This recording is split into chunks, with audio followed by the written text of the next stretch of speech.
Hai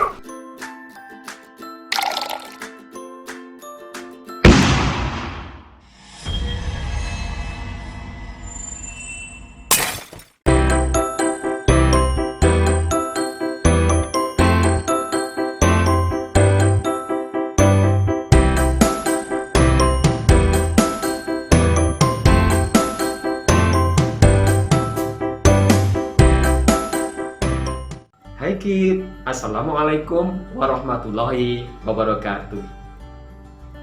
How are you kids? I hope you in good health and always excited to study with teacher and friends at home. Alhamdulillah, today we meet again at science time. We still learn about sound around us. Ya, bunyi yang kita dengar di sekeliling kita. Kid, masih ingat gak kalian melakukan sebuah eksperimen ini? Iya, plastik. Plastik ini apabila kita tiup, kita cepet dengan kedua tangan, kita tiup, akan memberikan efek berikut. Wow, ternyata plastik yang kita tiup akan berbunyi. Ya. Kenapa plastik ketika ditiup berbunyi? Betul sekali kids. Karena bunyi dihasilkan oleh getaran. Sehingga ketika plastik kita tiup akan menghasilkan sebuah getaran. Dan akhirnya akan menghasilkan sebuah bunyi. Oke, Pak Sam akan mengambil peralatan yang lain lagi. Apa ini Kid? Ini adalah sebuah botol bekas dari air mineral. Ada mereknya. Kita tutup ya mereknya ya. Baik. Botol ini akan Pak Sam buka. Dan ketika Pak Sam meniup dengan cara seperti ini, maka nanti perhatikan akan terjadi sesuatu. Perhatikan ya.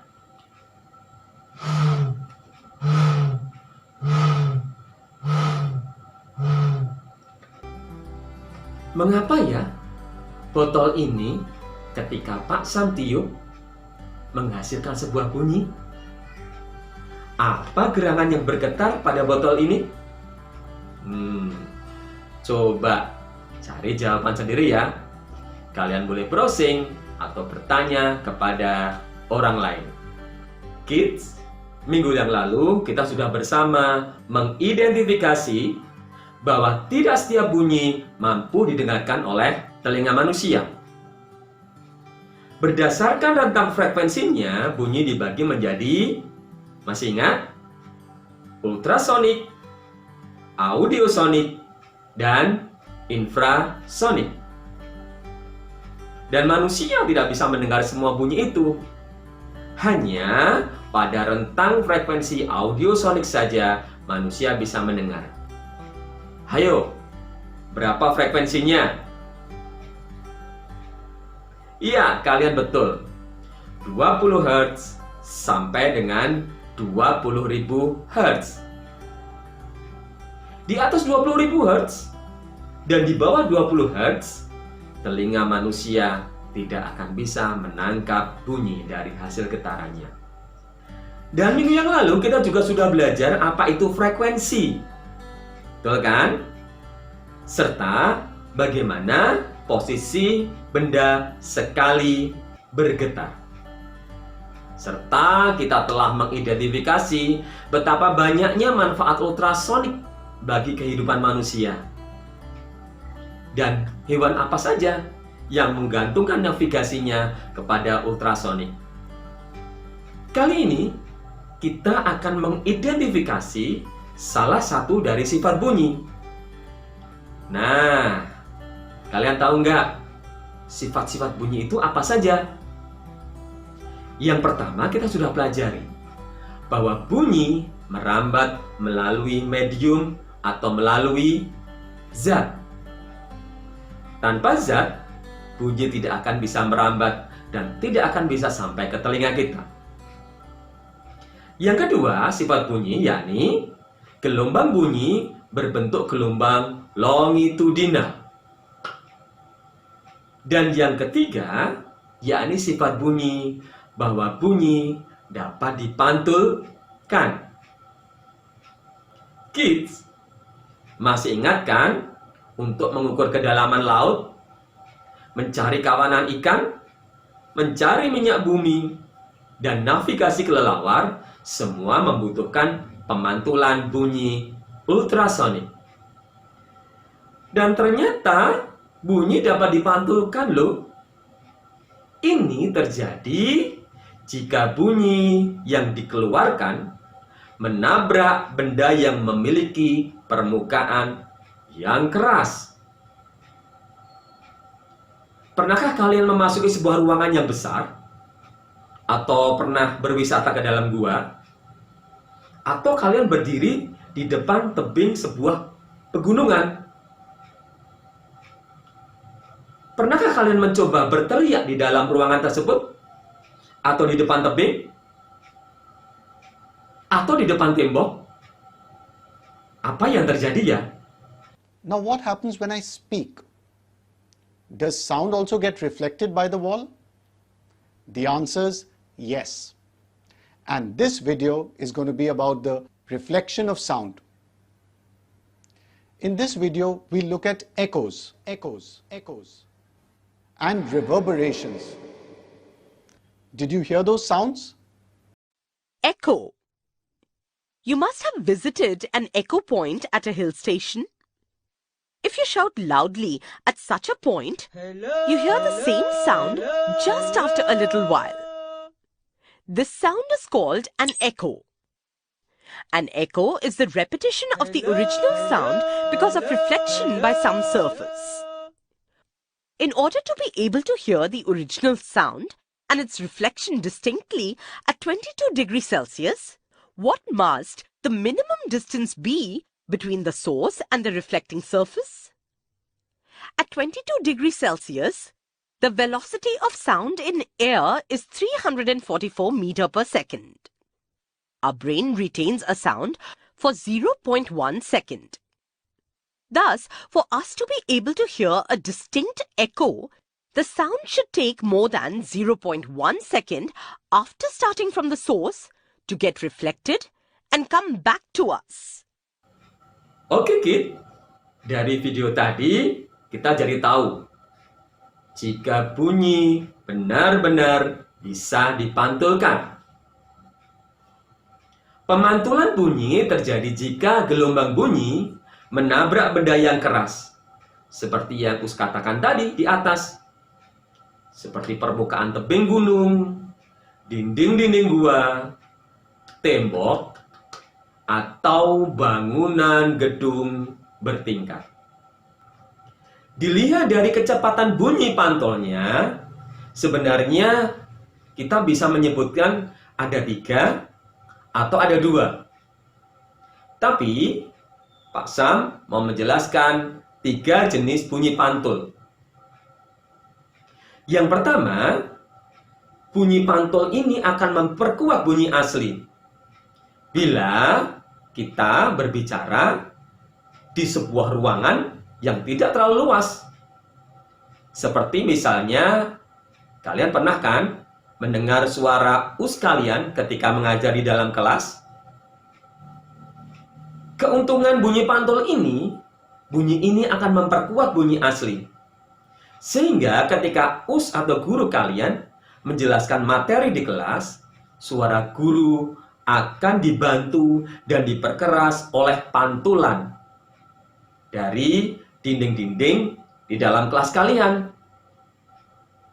Suara guru kalian dengan volume yang sama itu akan lebih terdengar jelas di dalam kelas daripada guru kalian berbicara di luar kelas atau di halaman atau di lapangan.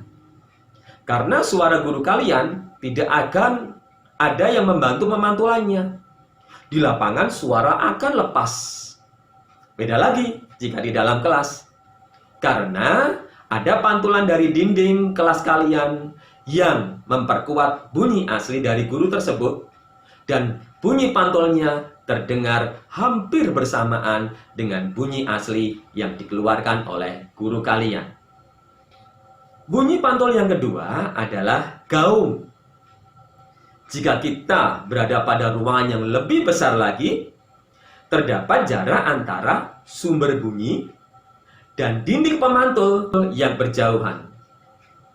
Hanya sebagian bunyi pantul yang terdengar bersamaan dengan bunyi asli. Separuhnya bunyi pantul terdengar setelah bunyi asli. Peristiwa ini terjadi karena bunyi pantul harus menempuh jarak yang lebih jauh, sehingga memerlukan waktu yang lebih lama. Adanya selisih waktu antara bunyi pantul dan bunyi aslinya menimbulkan gaung. Akibatnya, suara asli menjadi tidak jelas. Dan bunyi pantul yang ketiga adalah gema. Gema terjadi jika jarak antara sumber bunyi dan dinding pantul sangat berjauhan. Bunyi pantul terdengar setelah bunyi aslinya. Bunyi ini disebut dengan gema. Di mana terjadi gema? Bisa terjadi di lereng-lereng gunung, jurang, atau di tempat-tempat yang letak dinding pantulnya berjauhan dengan bunyi aslinya. Jika kita berteriak, tidak lama kemudian terjadi bunyi pantulnya. Semisal begini. Hai, hai, hai, hai. Kamu. Selain dipantulkan, bunyi juga bisa diserap loh, kids. Saat bunyi mengenai permukaan yang lunak, bunyi akan diserap. Permukaan lunak ini seperti karet, styrofoam, spons, busa, atau karpet. Penyerapan bunyi ini digunakan manusia untuk membuat studio musik, studio radio, bioskop, serta gedung teater agar suara menjadi kedap dan tidak terdengar sampai keluar gedung. Bagaimana caranya? Melapisi dinding-dinding gedung tersebut dengan bahan-bahan yang lunak.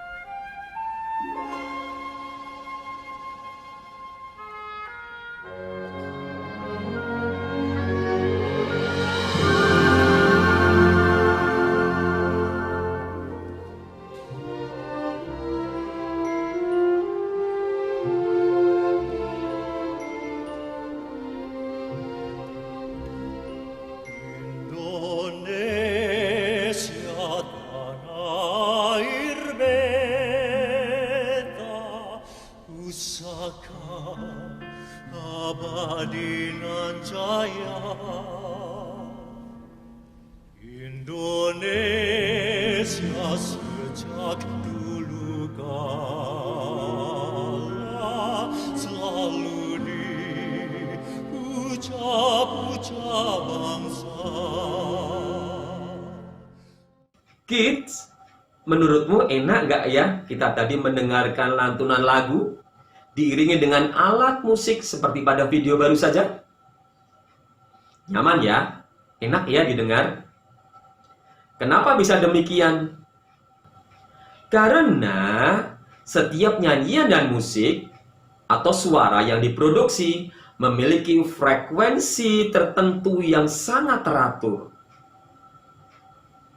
Suara dengan frekuensi yang sangat teratur ini disebut dengan nada loh, kids. Pernah dengar toh kata-kata nada? Biasanya kita temukan pada nyanyian atau permainan musik.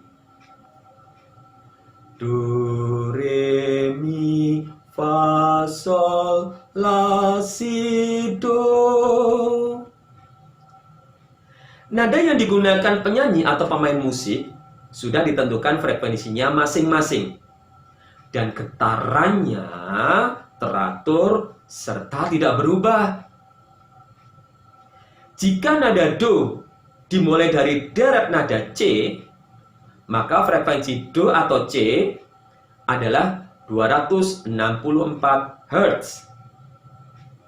Re atau D memiliki frekuensi 297 Hz.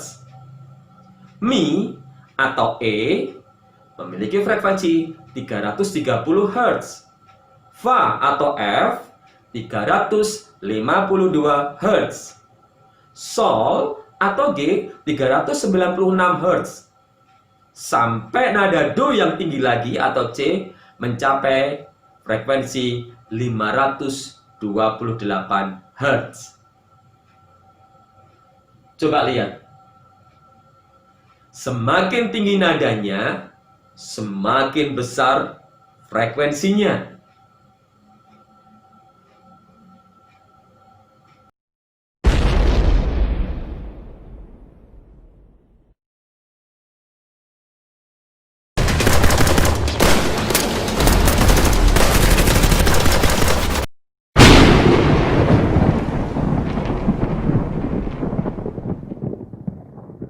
Oh, that jumped right over my head.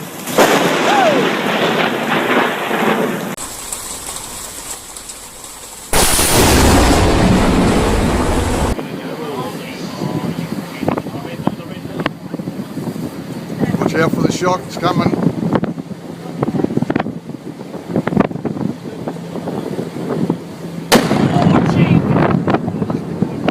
Wah, kalau yang ini tadi nggak enak didengerin ya, Kid.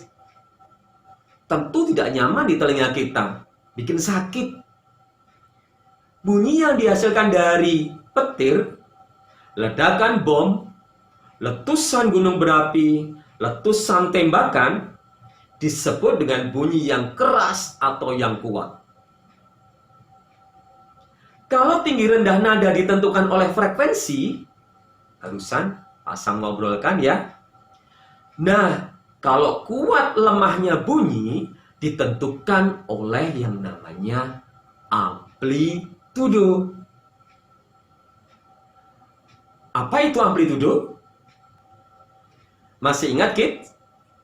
Dengan penggaris yang dulu dicontohkan oleh Usyam, bahwa sekali bergetar, benda menempuh simpangan dari posisi semula ke atas, ke bawah, kembali ke posisi semula. Inilah yang disebut dengan sekali bergetar. Nah, amplitudo ini adalah jarak simpang getar terjauh dari posisi semula. Nah, jarak terjauh ke atas dan jarak terjauh simpangan ke bawah. Ini disebut dengan amplitudo. Semakin jauh simpangannya dari posisi semula, semakin besar amplitudonya. Kita lihat penggaris ini. Ketika benda bergetar hanya simpangan getarnya hanya sekian, kemungkinan suaranya akan lemah. Tapi manakala getaran benda dengan simpangan seperti ini, sangat jauh ya, Kid, sangat jauh ke atas, sangat jauh ke bawah, ini akan menghasilkan amplitudo yang sangat kuat, sehingga suaranya sangat keras.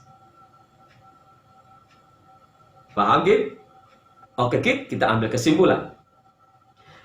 Jadi, jika frekuensi itu akan menentukan tinggi rendah nada atau suara. Sedangkan amplitudo akan menentukan kuat dan lemahnya bunyi. Oke, Kid, perluas ya wawasanmu lagi dengan membrowsing di internet semua tentang pemantulan bunyi. Semua tentang frekuensi, semua tentang amplitudo. Atau kalian bisa membaca buku ensiklopedi tentang bunyi. Nah, kalau bukumu yang di rumah, kalian bisa membaca buku tematik kelas 4 tema 1 pada halaman 130 sampai dengan 132.